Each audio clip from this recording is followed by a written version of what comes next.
Ouais les amis, j'espère que vous allez bien. Ouais, faites pas attention à ma tête s'il vous plaît. Ce match franchement. Oh là là là là là là là là. Qu'est-ce que ça a été long. Ça a été long. Le match le plus long de cette CAN, ça a été celui-là. Franchement, je suis en train de parler, les yeux fermés tellement que franchement ça a été très très long. C'est un truc de malade, fatigant à regarder aussi. Mais, au bout du compte, le Maroc, les amis, est qualifié et il va affronter le Sénégal en finale de cette CAN. Et oui, il faut le dire. Maroc a eu du mal à éliminer cette équipe du Nigeria. Et dans mes pronostics, moi je voyais le Nigeria battre le Maroc. Et aujourd'hui, avec un Ndidi qui est absent au milieu de terrain nigérien, donc on voit facilement que voilà, le milieu de terrain nigérien n'a plus rien à voir avec un Ndidi et sans le Ndidi, les gars, là, vous avez constaté aujourd'hui le numéro 22 Nigeria, le numéro 2 Nigeria et le numéro lequel encore au milieu de terrain là, franchement, le 14. C'était trop catastrophique. Ils n'étaient pas au niveau. Ça se voit que c'était un match qui était trop lourd pour eux. Et il a été, comment ça s'appelle? On a vu aujourd'hui Lookman qui a été invisible carrément. C'est un truc de malade. Un Lookman d'habitude, normalement, les gars, comme vous avez pu le constater sur le phase de poule, c'était un joueur qui était là, qu'on voyait, qui faisait des choses, de grandes choses. Et là, aujourd'hui, sur cette demi-finale, un Lookman, on l'a pas vu, invisible. Un Osimhen, idem. Aujourd'hui, la défense marocaine a su museler un Osimhen et museler un Lookman au milieu de terrain. Le milieu de terrain marocain a fait un match qui était très très correct aujourd'hui, les amis. Il faut le souligner parce qu'ils ont maîtrisé le match, pas de bout en bout, parce qu'en deuxième mi-temps, les Nigériens ils sont venus, ils ont vraiment maîtrisé le jeu pour le coup, parce que la première mi-temps a été maîtrisée beaucoup plus par le Maroc. Ils avaient le plus le contrôle du ballon, ils avaient plus d'occasions, ils avaient la même mise sur le match en première mi-temps, mais en deuxième mi-temps, quand ils sont revenus des vestiaires, on a pu constater que le Nigérien était un peu plus là, présent, du coup, avec un peu plus le ballon. Et du coup, offensivement aussi, c'était quelque chose au niveau marocain, parce que là, avec le numéro 17, Elzaoui, je sais plus comment il s'appelle. Donc le numéro 17 sur le côté gauche qui est assez bon, Elzaoui ou... Non, attendez, je sais pas comment il s'appelle.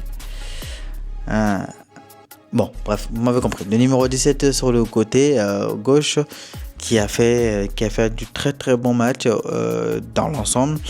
Très très bon match. Et par contre, il y aura Brahim Diaz, Brahim Diaz, on l'a pas vu en deuxième mi-temps. Ça y est, il s'est fait cadenasser par le défenseur gauche nigérien pour le coup.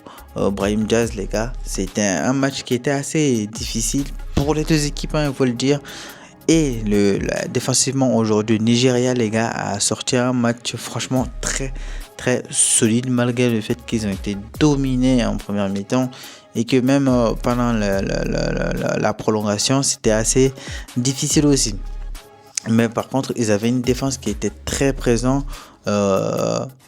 surtout notamment Calvin Bassey, qui était l'homme de cette rencontre. Moi, pour ma part, en tout cas, si on enlève la victoire au tir au but du coup, mais dans l'ensemble du match, Calvin Bassey, le défenseur nigérien, lui, c'est l'homme de ce match pour moi, parce que ça a été le meilleur défenseur de cette rencontre, en tout cas aujourd'hui, Calvin Bassey, les gars, parce que il était au four, il était au moulin, et les gars, offensivement, il était là, c'était lui qui faisait les transversales, etc. Et défensivement aussi. Mais bon, côté marocain aujourd'hui, les gars, comme je l'ai dit, ils avaient une très très bonne défense. De toute façon, les deux équipes ne sont pas arrivées ici par hasard. Le Maroc a fait une très très grosse CAN jusqu'à la demi-finale. Et le Nigeria, pareil, comme je l'ai dit, en phase de poule, c'était quelque chose. voir une équipe nigériane venir en demi-finale et venir faire ce match-là, franchement, je m'attendais pas du tout. Je m'attendais pas du tout. Bon, après, bon, il manquait trois titulaires, je pense, indiscutables, qui ont été remplacés faute de carton rouge ou peut-être de blessure, qui fait que bah, cette équipe avait eu ça comme, euh, comme visage, on va dire, parce que en soi, quand on connaît cette équipe nigériane, on sait qu'ils n'ont pas ce visage-là. Donc aujourd'hui, voir le Nigeria jouer avec ce visage-là, c'est un peu dommage. C'est un peu dommage. Bon, après, bon, c'est pas démérité pour le Maroc, bien évidemment, si je suis pas en train de dire ça.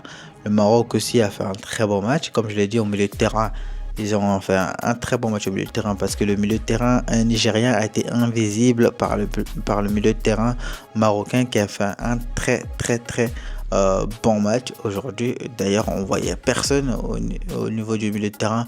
Du coup, du côté nigérien, en début de deuxième mi-temps, franchement, c'était quelque chose.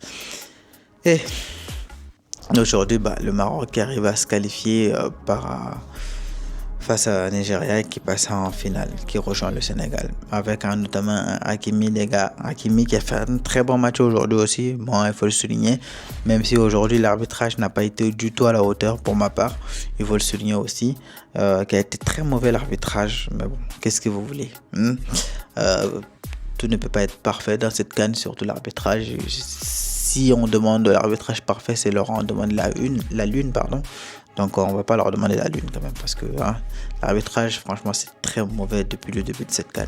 Bref, maintenant que c'est dit, bravo aux Marocains pour leur victoire face à cette équipe de Nigeria et qui sont qualifiés face à cette équipe de Nigeria qui vont rejoindre le Sénégal. Et avec le Sénégal, ça va être un match très intéressant à regarder parce que le Sénégal, c'est vraiment une très bonne équipe, comme vous avez vu le constater de toute façon face à cette équipe. Le Sénégal qui a joué face à cette équipe égyptienne, vous avez dû le constater, très bonne équipe. Donc là, on va voir avec qui est-ce qui va remporter cette CAN, pardon. Le Sénégal pour la deuxième fois ou bien le Maroc pour la deuxième fois aussi. Bon, les gars, j'espère que cette vidéo vous a plu. Je fais ça parce que j'ai la tête dans le cul, je vous garantis. Vous allez même pas me croire. J'ai voulu faire la vidéo demain, je me suis dit je vais la faire aujourd'hui quand même. Mais là, le montage, je vais le faire demain parce que là, je suis éclaté. Je vous garantis. C'est trop l'improlongation. Il faut qu'ils arrêtent ça. Tu rebutes directement après les 90 minutes. Ça sera mieux pour tout le monde. En vrai de vrai.